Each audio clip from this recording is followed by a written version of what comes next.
You're about to enter a world of pain, suffering, and laughter.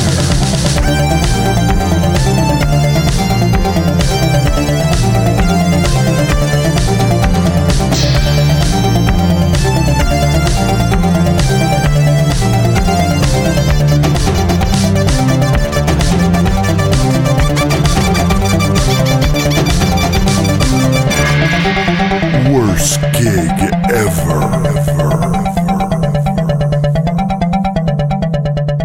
Here we are again, another episode of Worst Gig Ever. I am Mike Pace. I am Jeff Garlock. And welcome to yet another episode of Worst Gig Ever. This is another episode of Worst Gig Ever. Stop repeating it. Here we go. Fantastic show for you today. We have former Editor's guitar player Chris Urbanowicz. Whisk, spelled W-I-C-Z. I don't know how to pronounce it. It's not the Jewish pronunciation. So it threw you way off somehow.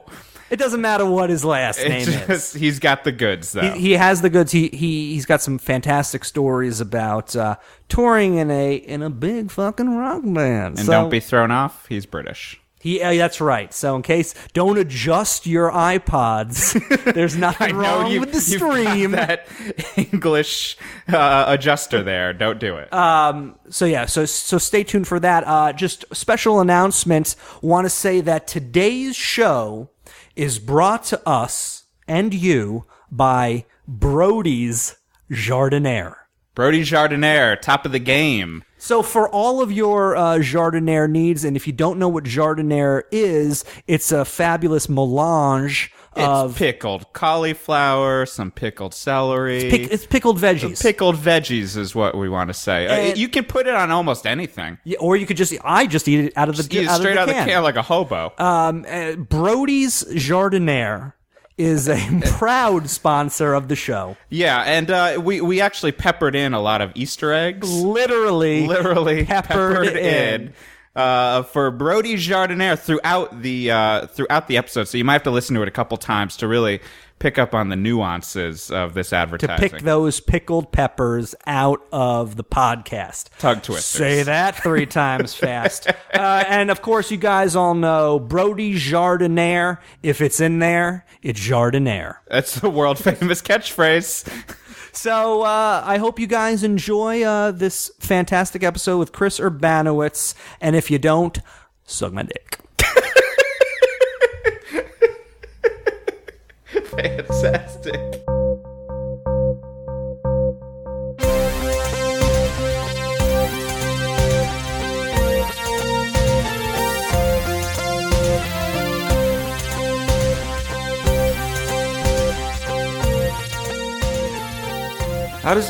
How do you get a penis to bleed? Well, it's a protracted practice. It's something really only bulldogs get. Oh, I thought you were talking about a human. Sorry, I thought you were talking about a human. No. Right. So then my dick bled. Right. Okay. Thank God. My dog's dick was bleeding. In solidarity with your... Solidarity, I cut my penis. My friend has I had. love you, brother. My friend has had 3 bulldogs, and none of them have had urethra bleeding. Yeah. Yet. I had never heard of it until it happened once a couple of years ago. It doesn't seem... Thanks, Baptiste. Yeah. Baptiste. Yeah. All right, we're going to take your collar. The first time it happened, we had a white comforter, and I didn't realize it was going on, and it looked like he fucking slaughtered somebody. Right, or menstruated on it. Yeah. Okay, one of the two. It was insane. All right, you just be... right in it. See, it's such a different... Yeah, we gotta upgrade. Yeah. Because it's the RS 500. You almost said Radio Shack there. No promotions. No. Radio Shack is unavailable on Manhattan Avenue in The Greenpoint. Shack, the place to be. I bought my Motorola Razr there when I first moved to New York 3 years ago. Still the best phone I've ever had. Signal anywhere on that baby. State of the art. The best cell phone I ever had was the worst one. Was when my dad forced me to get a cell phone, and I got an audio Vox, and it looked like it dispensed chiclets. Like it was like a weird box. Like it had a flip that was just a piece of plastic. What year is this? I mean, 2000. I still could have gotten a better one, but I begrudgingly, in some weird punk way, was like, I don't want a cell phone. And then he wouldn't let me have that. Was it enormous? It wasn't. It was pretty big. It wasn't as big as you're probably imagining. It wasn't like a Vietnam like crank phone, but it certainly was a piece of shit. But I still have, well, I probably don't have it anymore, but I had like pants from like the early aughts where you'd have the cell phone and pocket? the cell phone pocket. Were they Dickies? Which but I wish it was my Dickie. Oh, well played. No, but yeah, like, Not I bad. Like this. Not bad, Mike. That's, Is this the level of humor that I've got to put up with here? you have Top it's of the like, line. It's like the limbo. Start slow. I was going to say we were talking about adopting things. Chris Urbanowicz is in the studio, in the green room. I love it how all of my Jewish friends always try to Jew me up as well by giving a Vitz at the end of my name. It's like, look, I'm not Jewish. Right, I'm not Jewish. It's not going to happen. The Jewish Jew and all of you. Let's start again. I want to comment on this because you're doing it today. I love it, and I want to ask you why. The t-shirt sleeve roll up. Yeah. I tried to do it with this, and it keeps falling down. Give me what's you want the secret or the background? The background for the listener. Okay. Chris has rolled up his t-shirt sleeves like one roll. It's 2 rolls. Occasionally 3. There's your first problem. Occasionally 3. I've been doing this since about 2004 with my white t-shirts because my friends used to say, I did it once as a joke, and they said, oh yeah, you're going for the Springsteen. And I was like, right, that's it. And I've been doing it ever since. So that's a good 8 years. So, Wow. Yeah. I'm very committed to a sleeve roll-up. So when it works for you. Also, when you buy a large Phil Collins t-shirt from 1994 with a concert supported by Sears on the back, then you've got no choice but to roll up the sleeves. I did notice they're sponsored by Sears. So. Yeah. Speaking of Sears, my grandmother, may she rest in peace, worked at Sears for 20 years. And was employee of the month multiple times. So, Chris, when you... Are you showing off? Fuck you. How about that? Is that cocky asshole? I wish I had something more to say. Is that on her gravestone or something? What was Sears' slogan? Because that was on the gravestone. I don't know. I'm English. More for less. Yep. Whatever. Sounds about right. She's passed that down as your slogan now. Yes. Which Phil Collins tour is this? Do we know? Face value? No, 94, you said. 94. Oh, that is a Phil Collins. Okay, I was trying to figure out what wrestler that was. No, it's For the listener, Chris, huge professional wrestling fan. We'll probably get into his worst matches ever later on in the show. But he's wearing a Phil Collins live t-shirt from 1994, sponsored by Sears, with the sleeves rolled up. Great. You can't make It's this the hip up. new thing to do in Brooklyn. Yeah. So welcome to the green room. Thanks. So would you, like, playing live Yeah. with editors, would you also rock this look? Constantly. Okay. Maybe less Collins and more sleeves. But it was still rolled up. Yeah, always. Yeah, I don't know why I did it. It's just Now I'm just curious, when you do laundry, does it get unrolled? Do you have to constantly re-roll? Or do you just leave the roll? I leave the roll in and I let nature do its call. Nice, It usually sorts itself out. They have a little discussion in the machine. Mother Earth has got a plan for us all. Let nature That's because take its you toll. use organic laundry detergent, right? Of course I do. I've got very sensitive skin, and I don't want my clothes to be very clean. So I'm Brooklyn now, aren't I? So give us you played in this band for a while. Yeah. All right. Yeah. Did you start in the band? Did you start in editors? Yeah. Okay. That lineup anyway. This is your band. This is your band. Pretty well. There were 4 of us. Yeah, formed the band in like 1990. I don't know, 9, 2000 or something. Yeah. And it's still going. I left about 2 months ago, and it's been a big part of my life last 10, 15 years. And in terms of, it seems like just for the timeline, like you guys got very big rather quickly. It didn't seem like that. I mean, we formed in 1999, went through a few... According to you. We paid we sort of paid our dues, and we sort of like had a break eventually in about 2005. You came out of nowhere, according to Mike Pace. Yeah, Mike You were Pace. put together. Who was apparently living in Birmingham at the time. Yep. Yeah, in England. I was with my my Jewish Black Sabbath tribute band, Black Shabbat. I was wondering if you're going to pull that one out, and you did. Getting better. I feel like you've used that one before, but I'll let you go. It's a staple. in the holster. A staple of my set. I'll let that one go. Okay, so you were slugging it out for a couple of years. Yeah. Right? And, all of this information is available on the internet. People who listen to this podcast really, we're filling them in for the list. They're not Right. big on the internet. We've done the studies. People Are hate you the sending this internet. out on like VHS tape or like CDKs and stuff? Yeah. Well, just going back for me before Editors. Was Editors the first band, or did you do? Yeah. No, well, I was like, I was messing around when I was in Sure. school and stuff, but Right. I had numerous weird bands when I was trying to work out what I was going to do. Right. And would you play out with those weird bands, or kind of just dick around? We did a few shows here and there, but it was Right. like it was at a local pub in Right. like 10 minutes outside the city or something, Right. and you'd have all your friends and family come down, Right. and you'd play like Jimi Hendrix covers and stuff, Killer. which I'm dead proud of, you Yes. know, What'd and you Stone do? Roses covers, which are a bit cooler. Purple Perfect. Haze or Foxy Lady? Both. Unfortunately, Medley. both. You weren't expecting that, were you? Medley. The two songs that we played, and you named both of them. Are they I'm really really? impressed.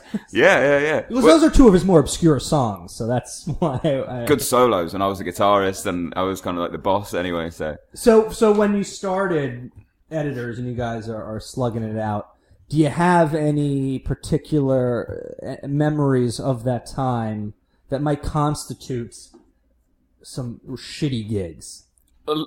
I mean, most of them in the early days were shitty gigs.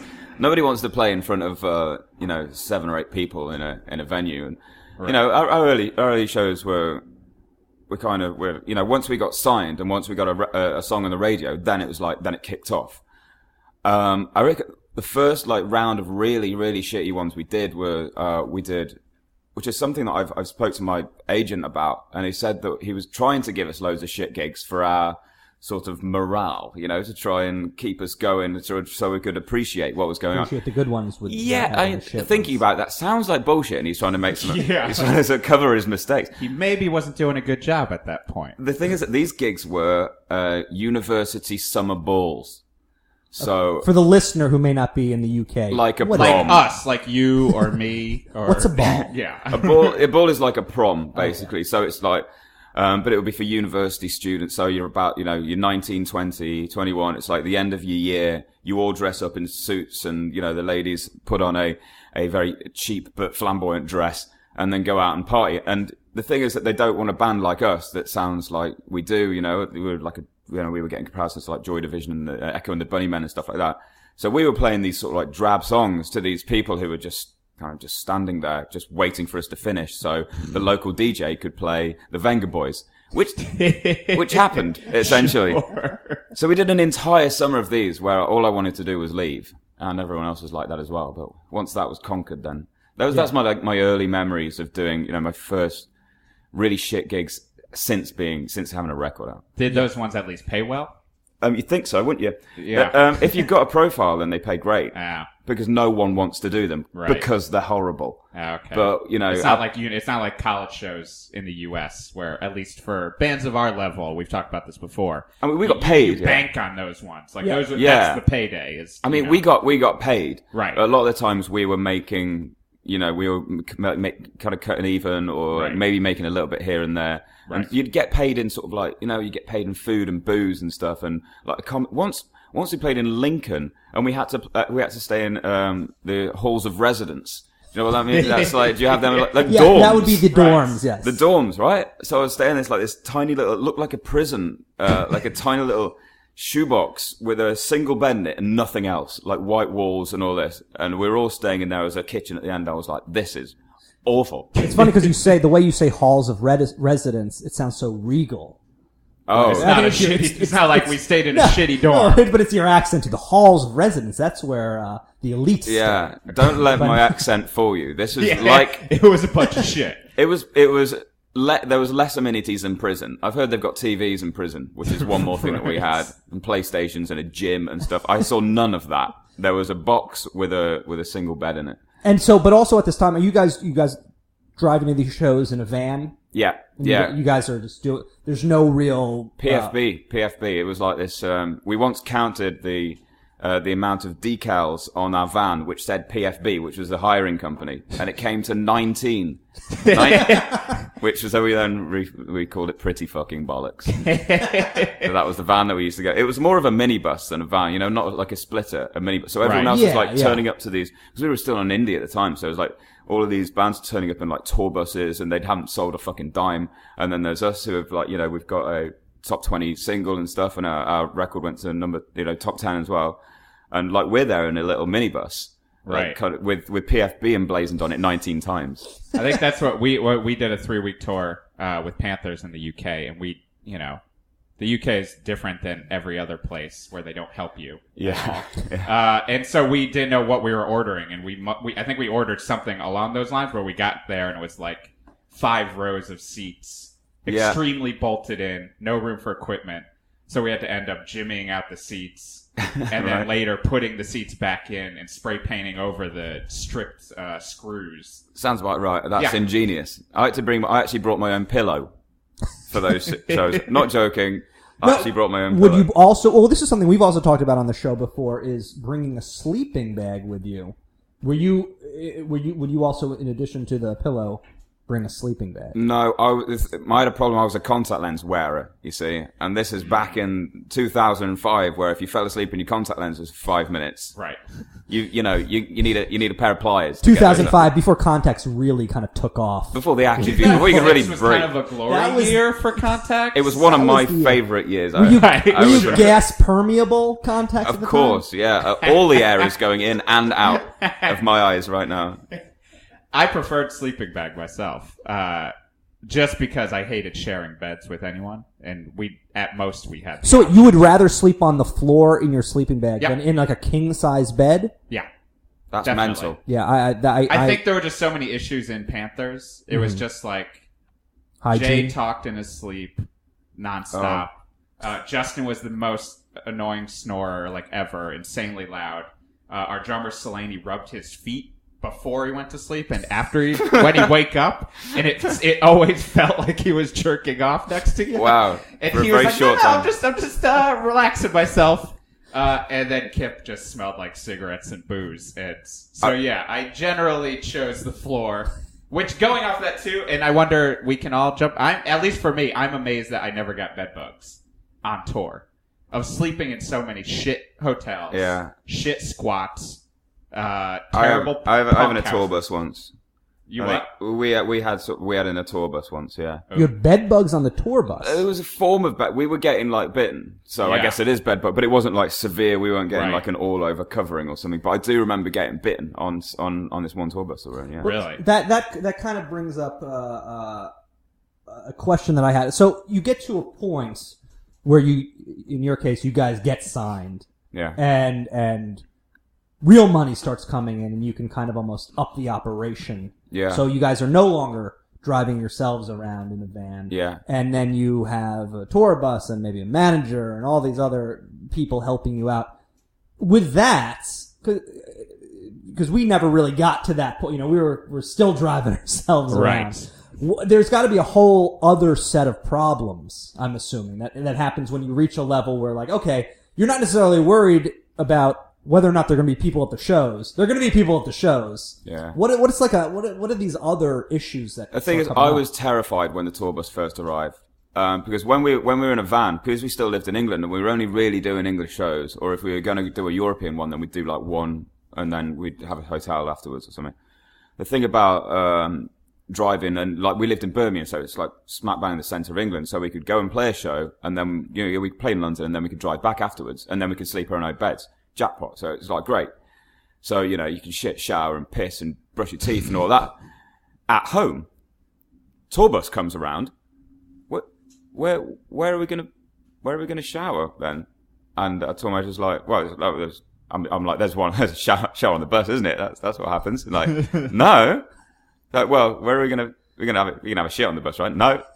You can only piss on the bus. I'm like, so where the fuck am I gonna like brush my teeth, have a shit, and go for a shower? And they go, in the venue.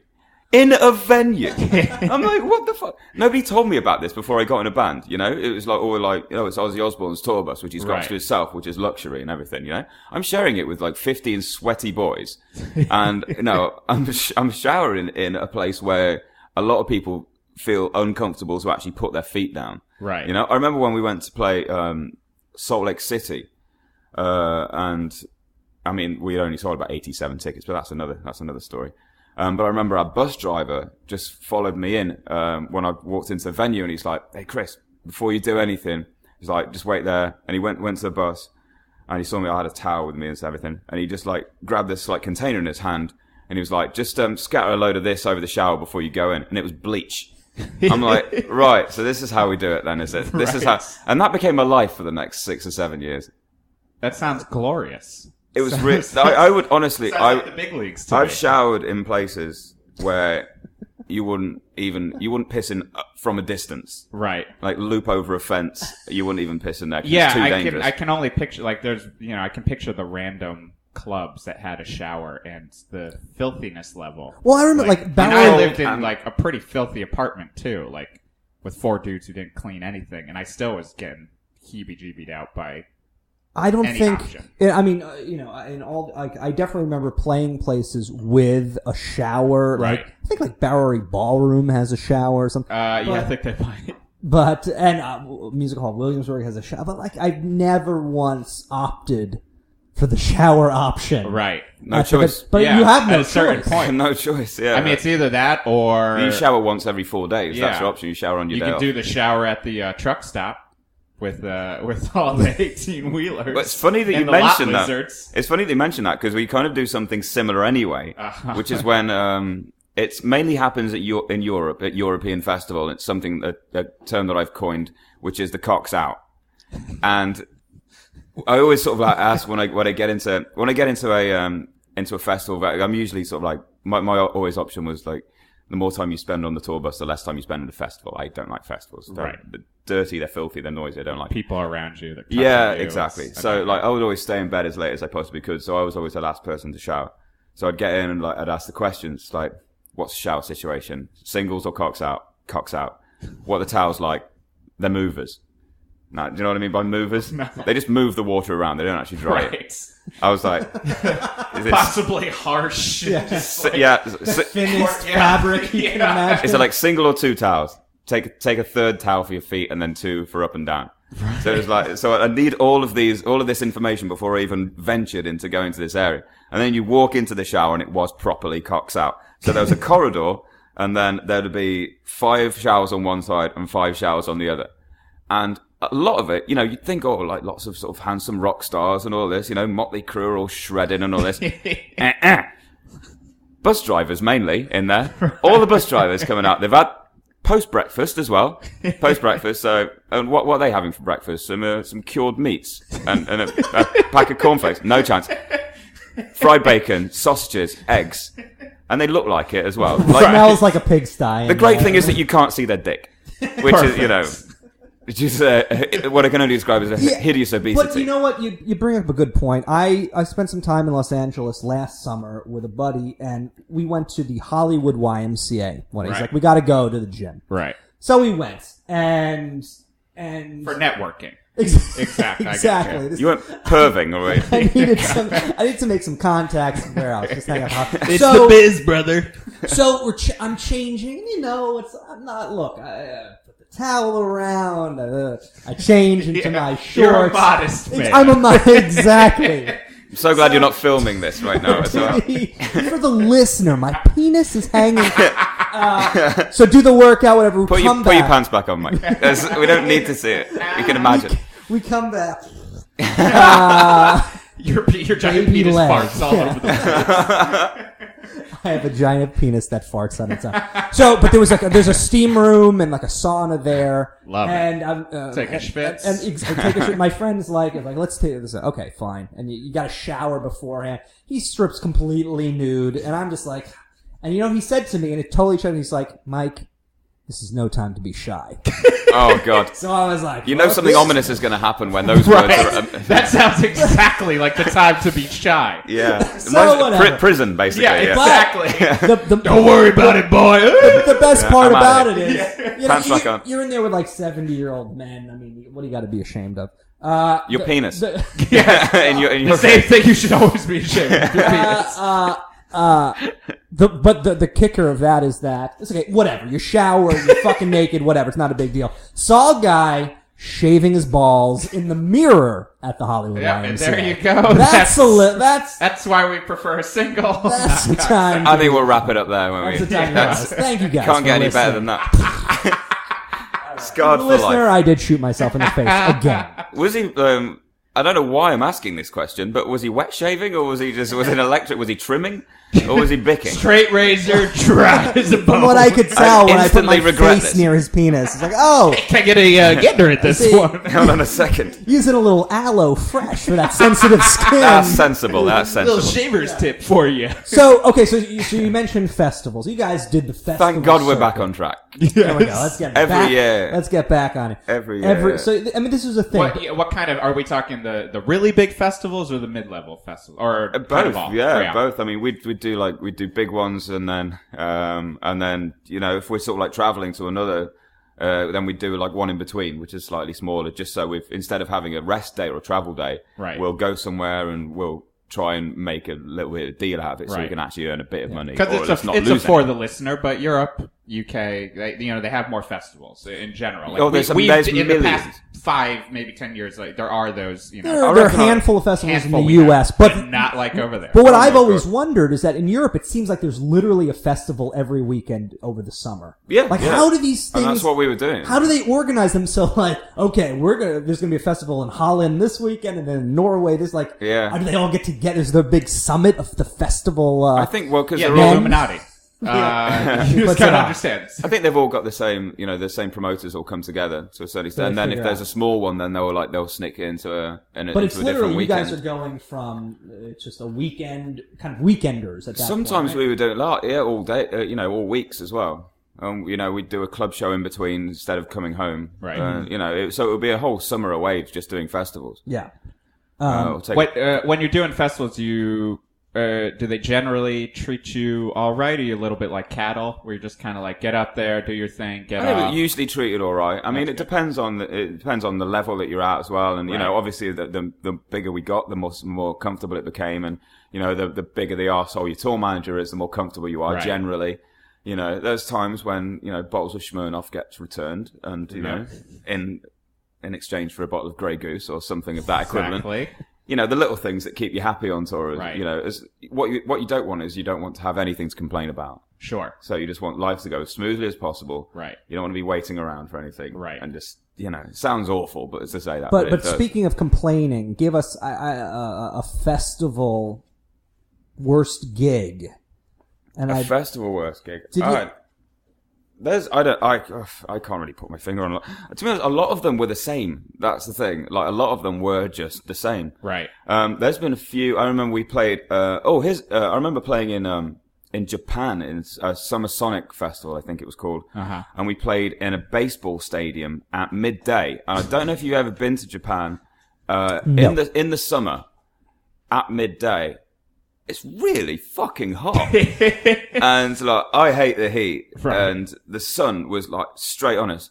And we played a 40-minute set and we had to drop a song. It was that hot. Wow. I remember there was footage of it, and I like finished the song and the camera panned to me and I just went, oh, I just collapsed.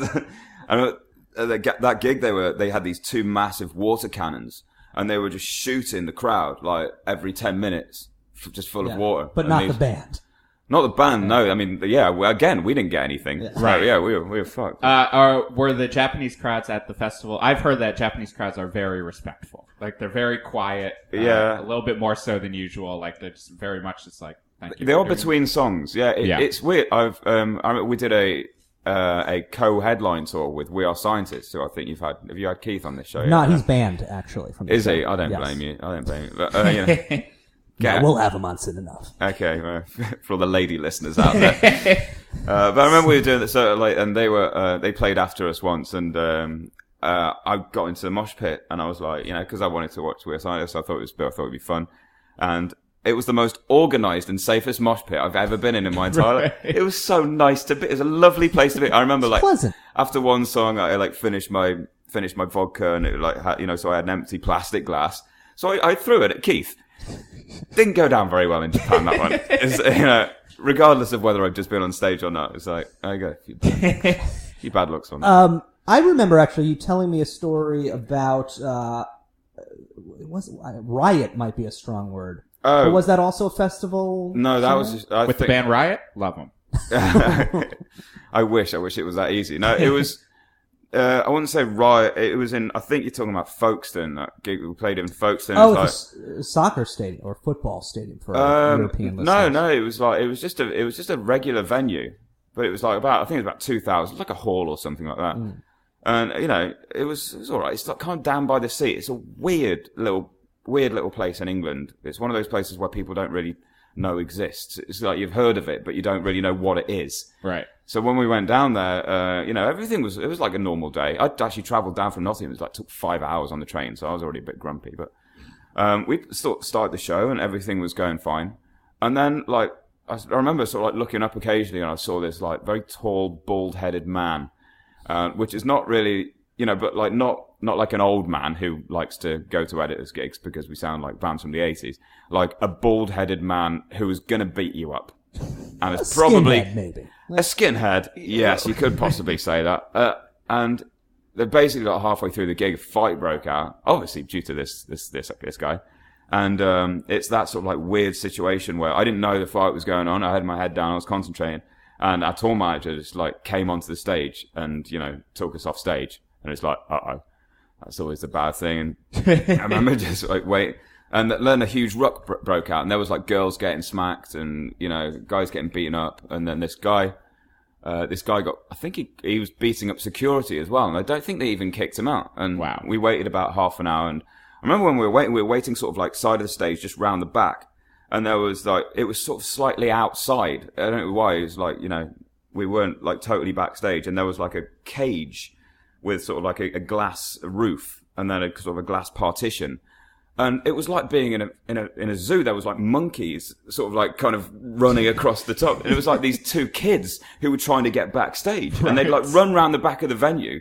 And they were trying to get in. And I was just fuck this. It's this is bullshit. I was I'm going home. It's and everyone was no, come on. There's people that have come here to see the gig. Yeah, I know, but they're assholes. Some of them are obviously, big fans who have come because it's close to London. Yeah. Anyway, we managed to finish the gig. After a big delay, and I remember even just the chaos didn't end there as well. We were backstage, and suddenly these two girls came running into the dressing room. I don't know what you're thinking. Lovely, right? Great, no problem. Nope, Folkestone girls. And for the listener, a Folkestone girl is. Well, I mean, all I've only been to Folkestone once, thank God, and. So I can only judge them on the quality of these two behemoths. But you got a pretty good idea of what Folkestone was all about from these ladies. I'm not going to bother continuing, but we had to stay about an hour and a half after the show because there was a big fight in the car park afterwards as well, which was blocking our walk to the tour bus. So we couldn't even leave. So we were trapped and thought we were going to die, and it was awful. I couldn't wait to leave. You guys. That just you guys got. I'm just thinking now of. Not being able to leave. You guys got pretty big. Did it ever get to that point of leaving shows even? You'd have to not really. I mean, sometimes Iron Maiden sort of. No. I mean, it was always quite. There'd be people sort of waiting after the shows to wanting photos, but they didn't want to rape you or anything. Perfect. It was just a little bit. Oh, that woke Batista. And he's not my pop god ever as well. It was I was never really a people person, right. So it was, it was always I try and get to the bus, which is the hard part. That's what we've talked about before. It's the hard part. It always was for me whenever we were on tour, because I don't really consider myself a people person. No, and I also don't go out when I'm home. You're forced to be nice to people. You're forced to, oh, thank you so much. Which for someone like me is very hard to do. Right. I have to, usually for me, I would hide behind the merch table or just find some way to get out of it or pawn people off. It seems like there's usually an ambassador of friendliness in the band.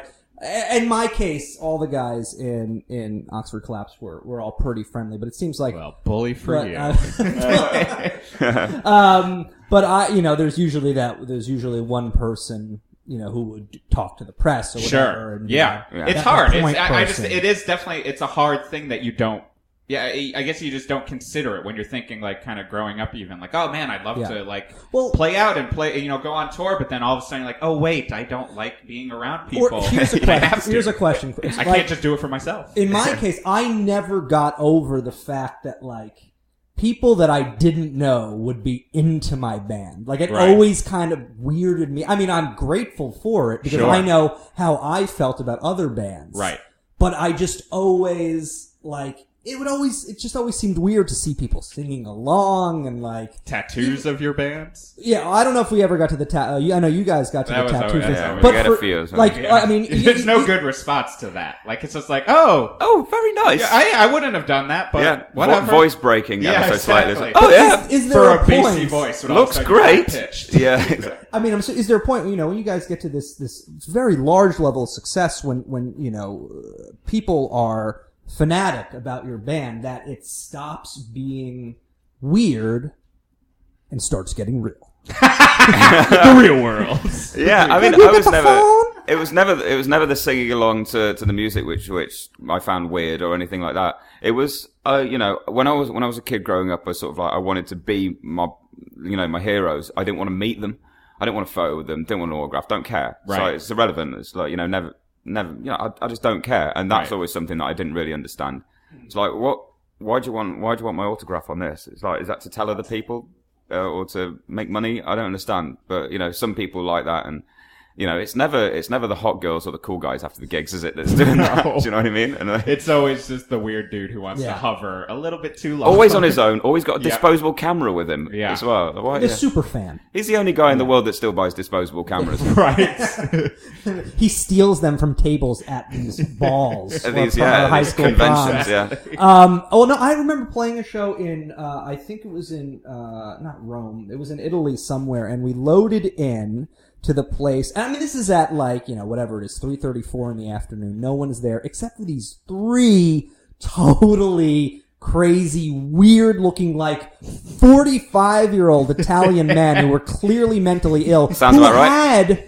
Who had printed out 8x10 glossy photos of us that I didn't even know existed. I was going to ask, where are these from? And didn't even say, hey, they just shoved them in our face with a Sharpie. Right. Sign this. They were obviously some kind of weird Hey, you got the professional autograph. autograph. They didn't say anything. Clearly, these guys were not, I mean, I know the target demographic for our band was skewed maybe a little older into the weird, lonely record collector dude. But, I mean, these guys were just, I don't even think they were at the show to add insult to injury. Wait, are you thinking they were there, they were going to resell? I think these were guys that Autograph that hounds? the stock venues, and when the band comes in, they immediately get the autograph of the band and they leave and they try to sell it.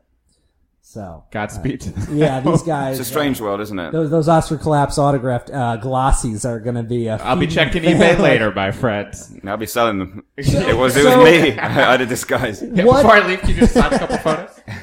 What about? So you mentioned earlier playing in Salt Lake City, and 87 tickets sold. Something like that. Yeah. So there's a disparity between. Just how- to stop. Is that at a point where generally you're I think we'd done Bowery or somewhere Okay, like that, right. a couple of nights Well, to be before. fair, Salt Lake City is not. We actually never played there. We never. Got Oh, it's to play Salt great. Lake City.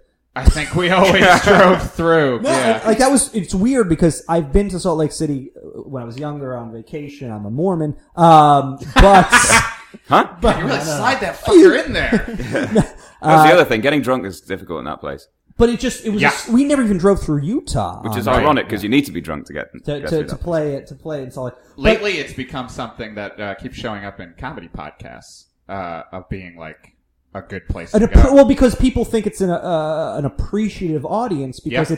it's not one of those cities that's oh, you do Salt Lake City, and it's far away from a lot of other Right. places. It's almost like Denver, which is bigger, I believe. Don't send me emails saying who am I even? I love this bit. No one sends us Are you emails. talking to those 3 45-year-old Italian guys? Literally, no one has sent an email. Hey, it's so good. Hey, don't barrage my email, the worst thing ever email account, saying, hey, Mike, you're wrong, that Denver's not as big as Salt Lake City. Literally nobody cares. But it's an oasis. There's nothing around. Right, So Salt Lake except City, for one metal store in the town. In Salt Lake City, Yeah. of course, does boom in business. Yep. But I think when bands come through or when comics come through, there's some entertainment here. You'd think so, wouldn't you? Yeah, 87 how tickets. editors, and that's Suggest- only 87 people. Jesus Yeah. Christ. But- Take thanks, salt in the wound. thanks, Mike. Talk to the disparity between American audiences or not even just how they're different, but the fact that you guys were bigger in Europe. Like, can you point to why that is, or what's your take on that? Oh my God, Chris! Delicious. Chris, that is disgusting. Right, yeah, you're trying to throw me under Doing the a bus. podcast here. I'm Yeah. going to belch into the microphone. All right. I haven't got a job. I'll take credit for that. Okay. That was I'll- fucking insane. I'll take one for the team. Mike, that was revolting. I've never heard anything like. Guys, don't send me emails saying that was Think great. of these goddamn emails. I was like, Oh, man. So back to I was like 80K or something. That was for all the geeks out, I'm gonna have, all the sound geeks out there. Wow. I'm gonna have to level that out. That was early dubstep there. That one. Skrillex, don't sample that without my permission. brother. So what was the disparity question? I was Disparity between the States and Europe, or just, it's the same way a band like We Are Scientists. Yeah, bigger than England than they are elsewhere. Like, what's the? Can you think- pinpoint a reason? I think I've always said that, like, America's more of a continent than it is. Well, I mean, it is, of course, but you know what I mean. How is like the states are kind of states are kind of countries, you know. Right. So it's like New York isn't LA. You know, New York would be England, for example. LA would be, I don't know, somewhere else. Right. France, Germany. Just I don't because know. you I go don't over care. great in New York does not mean Yeah, exactly. more than 87 people will come. And it's the same, and it's, it's the radio stations are different over there, and Right. it's whoever plays you, and, whatever you do. It's massive as well. I think you need to kind of count each state or each area as a different country, a different territory, like we do treat England differently than France to Germany to Holland to Belgium, etc. So I guess that's why, and it's so different, that's why I love New York so much, because it reminds me of sort of, a lot of the stuff that I like about music and life and art and everything. Right. Whereas I don't live in Utah. I think we'll leave it Let's there. just leave it But at that. so- Yeah, just like I don't live in France, Right. When you guys did tour the U.S., would you be playing kind of those outside of Salt Lake City, those secondary markets, or would you just kind of hit? We did it a couple of times. Yeah, we did like the I'm making a zigzag kind of motion. For the listener, Yeah. Chris just moved his finger up and down, Yeah. signifying the length of the kind United of not States. even completely a zigzag, but going from east to west, up and down, very, very, very yeah. you slowly. just go up, down, Just up, down, driving up. It's across- just Up, down. standard U.S. tour. That's how Standard, you- yeah. It's like, it's a good sort of like 40 days worth, and Right. it was great fun as well. And obviously kind of going into Canada as well, where we were, Right. going to like Montreal and Toronto and Vancouver. So, that was kind of not as far as you would think to go to those places. So, yeah, long days, long lonely days on the road. It sounds like you're not the hugest fan of touring I used to dislike it, I would say. Yeah. because the dick's You out. started off with disliking. I always didn't like it. I Right. didn't really get anything out of playing either. It's like- You're a studio. Would you say what's your favorite I part? love being in the studio. Well, if you're creating something, you feel like you're actually doing something. Right. If you're just playing, it's like I didn't see any night any different from the previous one most of the time. And as much as there was 2,000 people one night and 87 people the next, they weren't actually that different. Right. Yeah. I mean, one was better than the other, obviously, but it's not like you're kind of creating something that you can be proud of. And I was always more proud of being in the studio than I was of being on stage. That's an interesting outlook on it. I also preferred the studio, but I always got something out of playing live. But I think it was also still like we never got to the point where it was like, all right, well, there are definitely going to be people at the show, Right, yeah. and so we can just have a good time. It was always like, are there going to be people here? Are we going to sell stuff? Right. I mean, don't get me wrong. It's like sometimes we would play like, we would do a festival and we'd do like 30,000 people and they'd all go absolutely fucking bananas. And that was great. Right. And like we did Glastonbury in like 2006 or something. We played when the sun went, or 2007, something like that. We played when the sun went down, and Glastonbury's like a magical place when you do that. You start light and then you end dark, and it's like everyone went fucking bananas, and there's flags everywhere and everyone's singing along and clapping and stuff. And we've got like big lights and like, that's awesome. That's cool. But that's one, isn't it? Right. I can think of maybe 3 or 4 others where I was just like, wow, that was fucking amazing. It's like Billy Joel says, you can't go to bed with the Rock and Roll Hall of Fame. He does say that. It does so. The point being, and that was that's the maybe last- not the best analogy to make. It makes sense, but it's just a bit ephemeral. Right. Yeah, It is a bit shit. yeah, but it makes sense. It makes sense. So A bit like Billy Joel. No offense to Billy Joel or any of his fans. Big- Actually, fuck him. I don't give a shit. I was gonna say he's the I don't benefactor of the podcast. I'm not on Twitter. It's like, you can't Thank find you, me. Billy Joel, for everything you've done for us. Yeah. The podcast, just from the bottom of my heart. Yeah. So let's just touch on this briefly. You're a huge pro wrestling fan. Briefly. Massive. Briefly. We've talked for like about 45 minutes. Already. Let's talk for a very long time Nah, about your That's annoying, yeah. But- it's but- going to be a two-parter, I think. And I'm just That's the only reason I'm here. I'm trying to tie this in to the podcast because we full disclosure, Chris and I attend a lot of pro wrestling events together. We get together, we watch pro wrestling all the I'll time. show you some pictures if He you want. shows that might be your photo on the thing over on the web. Do you see any kind of, this might be a shit question, do you see any kind of correlation between pro wrestling, the enjoyment you get out of pro wrestling, and the enjoyment you get out of playing music? I see a correlation about their lives. Seem as though they're on the road 300 days a year. Right. And they're going from venue to venue every day of the year, and they're doing press and promotion, and, they do nothing all day apart from, a show at the end of it. Right. So definitely I found that sort of part of their lives more interesting since I was in a band, because I was a pro wrestling fan when I was a kid, and then sort of like drifted away, and then sort of like that, I really got interested in that, the difference between rock stars dying when they're young and a load of wrestlers doing the same thing. And I was like, there's got to be some sort of correlation here. Obviously, they're beating the shit out of each other, because it's fake, but but they're still, they're still beating the 7 tons of shit out of each other every night, taking bumps. So, they're taking pills to get over that and stuff. And it's, it's difficult being on the road and, you medicate or drink or something to help you get through that. So it's no different. But that was the kind of thing that really intrigued me, that got me back into it. That and it making me feel like I was 12. Lifestyle. Just They like, do, yeah. It's because it is being in a band and being a wrestler. It's a different life. It's one that, you can try to explain, but you have to kind of, You have to be there to really appreciate that's it. a very good point. You have to rewire your brain. Yeah. To even to be like, it makes sense to drive for 18 hours to play. Exactly. But it's also a good point where you're saying it's like one of those things where you could say to someone who doesn't really, outside of your world, Right. Oh, I play in a band, or oh, I'm a pro wrestler, and they'd be like, oh, you play covers or originals, Yes. or you're wrestling Hulk, you're gonna be the next Hulk Hogan. Like Right. they don't get the minutia of, And you get an insight into when I look at if I look at Metallica, and when I think about when they toured on the Black Album and they toured for 3 years, that sounds like a nightmare to me. Because I know what it's like for 5 weeks. I know what it's like for only a couple weeks in another country. I think we did 20 months on our first stint. Even that I The commend you. The last one was in, I think the last tour was in Japan. Right. I remember my fingernail was falling off as well. Michael Tapper actually used to be in Weird Science. He's got a great photo of that. of a hangnail of sorts. No, it was infected and it was bright yellow. Oh, It was my picking hand. And what's that called? Right. Picking Strumming? hand? Strumming hand? Strumming hand. Whatever. Yeah. Strumming hand? That works. Yeah, I've only been a professional guitarist for 8 years.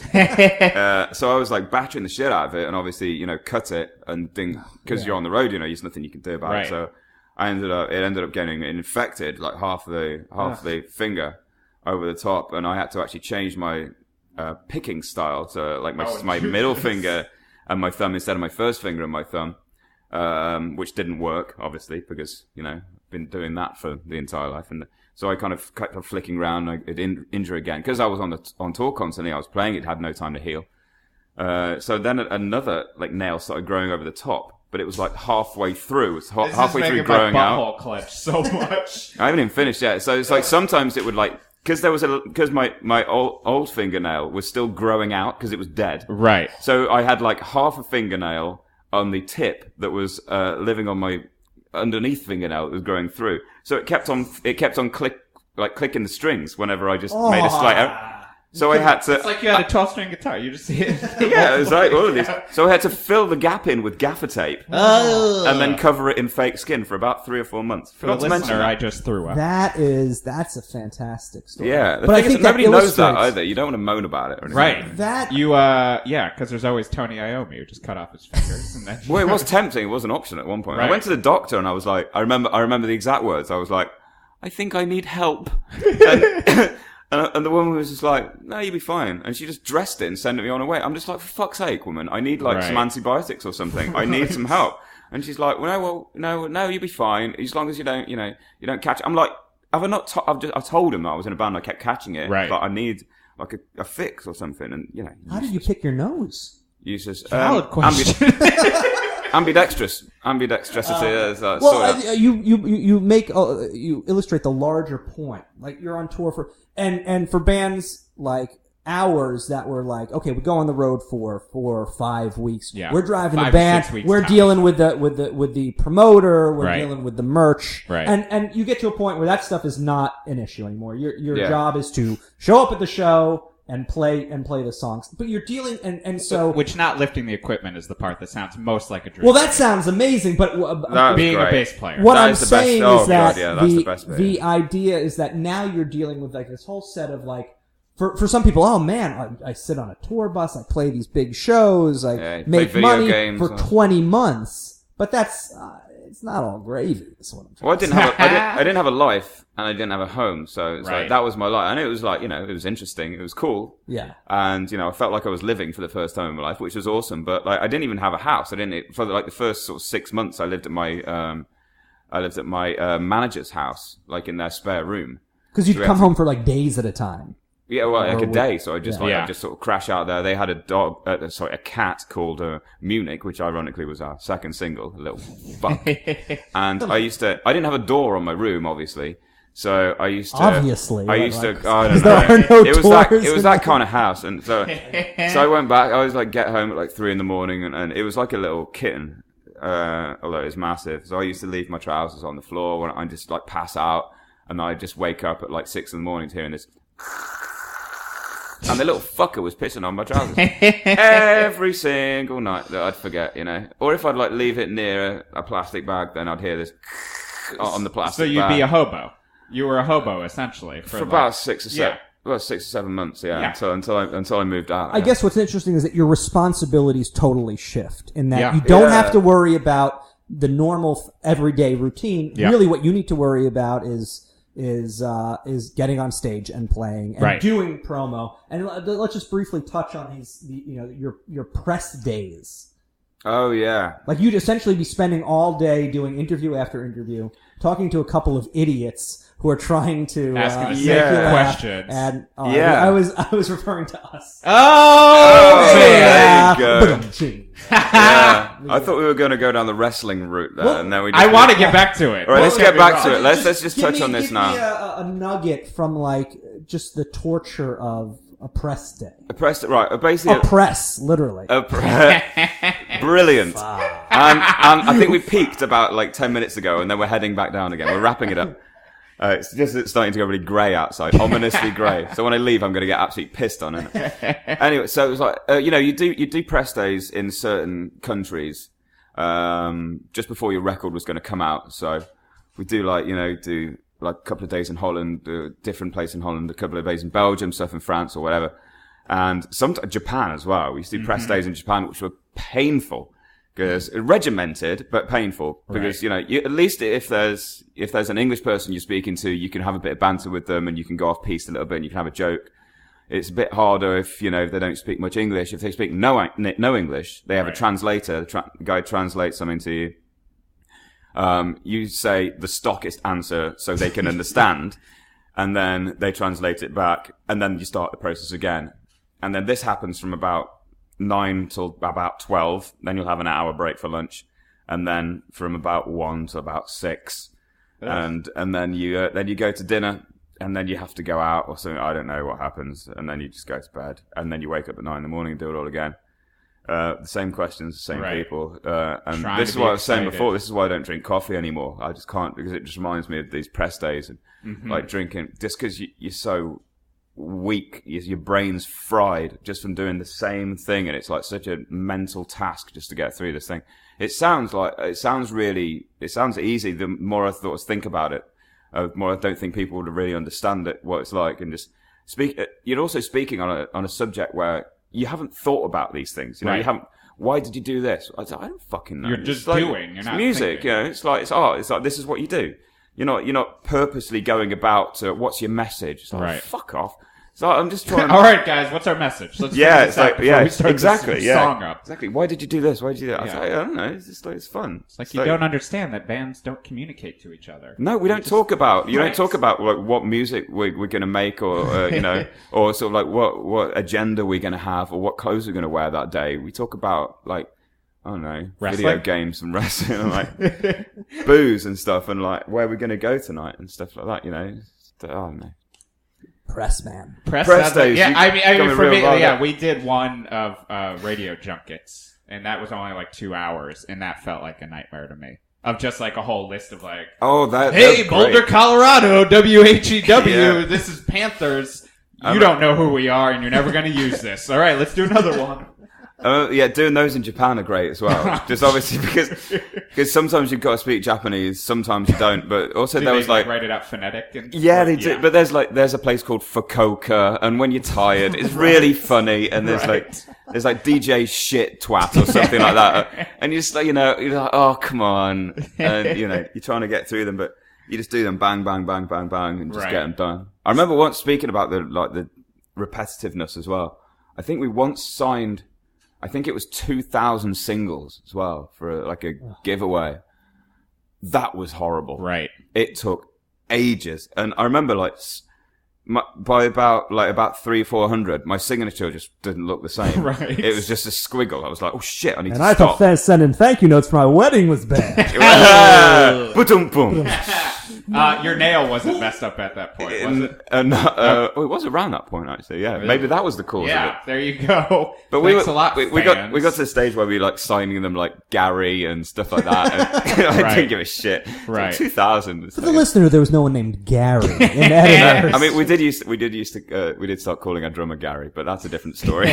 So to bring it all together, just as a question, give me the worst wrestling show you've ever seen live or match. Worst wrestling match I've ever Yeah. seen live. I don't think I've ever seen one. I just love being there. It's like I've seen a lot on TV, but What do you think is the worst big or most overrated pro wrestling match that people could watch? Harley Race Ric Flair 1983 in the cage. So that's Starcade. The first Starcade. First Starcade, because it's more important than it is. And I remember watching that match. It was so fucking boring. And So it's kind of like the wrestling equivalent to Sonic Youth. Oh, That's about right. just any jam band of all time. Or yeah. It was like a jam band. Like good idea, but fuck off. It's important. It's everybody recognizes it for being, but you never actively want to seek it out. Right. Don't watch it again. Yeah, just watch the end of it.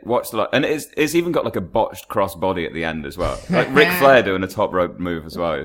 Do you It's kind of an still oxymoron. follow right now? Like I are you do, following yeah. stories? I do, but I don't. It's weird because I kind of watch it because I have to. I don't watch it because I Right. enjoy it. It's Right. weird.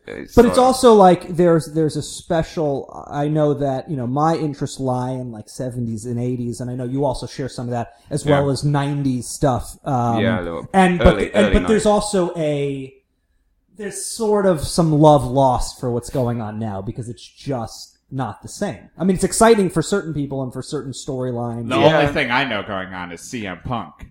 Yeah, Yeah, and I only pay attention because I'm straight edge and he's straight edge. Yeah, right, there And you so go. I'm just like, I don't know, that's kind of fun. And I like the fact that when he's a heel or whatever, Yeah. he's hardline.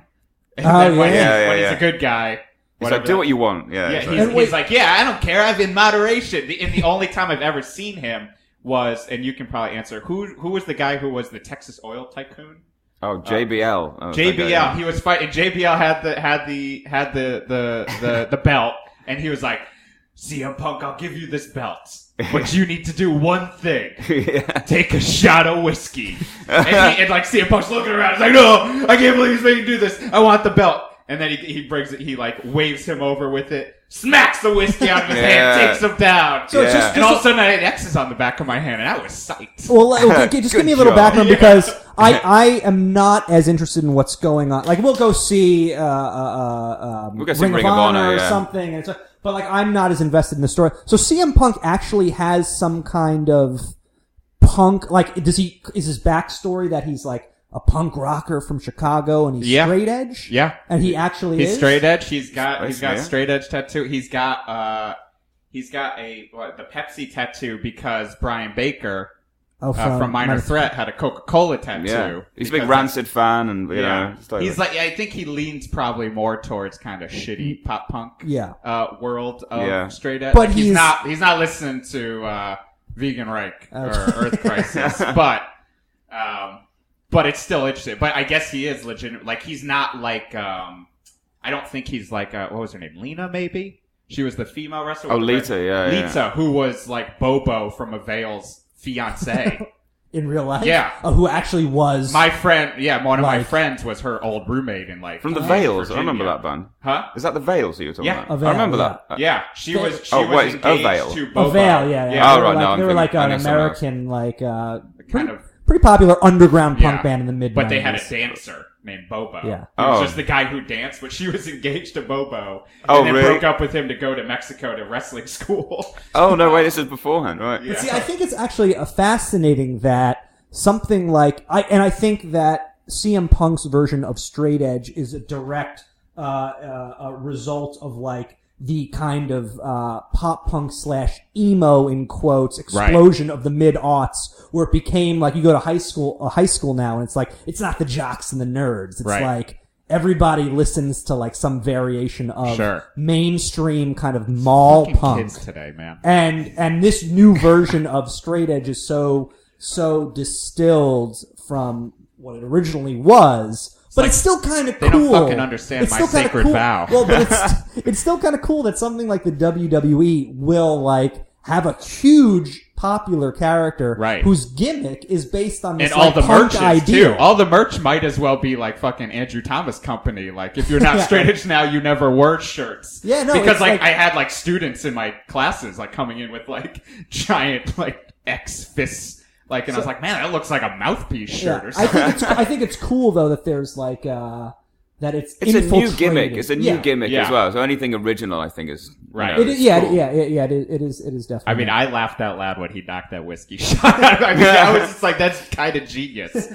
Bob Mould, you were smart to be a writer. He's a smart guy as well, which kind of like that kind of reputation that a lot of wrestlers have, and a lot of wrestling fans are kind of bumped with as well. Is that we're kind of like, we're all stupid. The wrestlers are stupid. Right. They're all like jocks. They're all daft. It's like, you know, all the wrestling fans are just, you know, just kids, like daft kids and stuff. It's like, some of us are actually quite bright and can think for ourselves. We just enjoy the product. That's one of the reasons I liked the Bob Mould discography. Like exactly. Just stop being fucking cool. Yeah. He's like, I grew up liking wrestling and I wanted to write wrestling. There you go.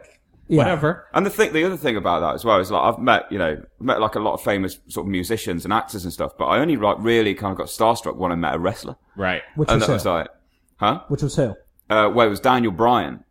I met a couple of them actually, but remember this like, for the listener, Daniel Bryan is the former world heavyweight champion, Ring of Honor guy as well, and like me and Mike have been to a few Ring of Honor events. Ring of Honor is like an indie promotion that would be a few tiers under. So it's like the third promotion, the biggest indie promotion. Below. Do you remember Jim? Is ECW anything anymore? That's dead, that's done as well. If you guys remember Jim Cornette from NWA, he was the manager who had the tennis racket. Yeah. He is the creator and head. He's kind of not the creator, but he's kind of like he's in charge at the moment. But they play like They kind of they'll sell out Hammerstein Ballroom and stuff like that. So you know, so it's got like a bit of an ECW crowd, that kind of raucous and it's not hardcore. Which always or anything. seemed scary to me. I remember my friends went to an ECW match in college, and they brought pans and stuff that you could throw in the ring. But I remember they were just like they were all wild. kind of effeminate guys too, and they were just like,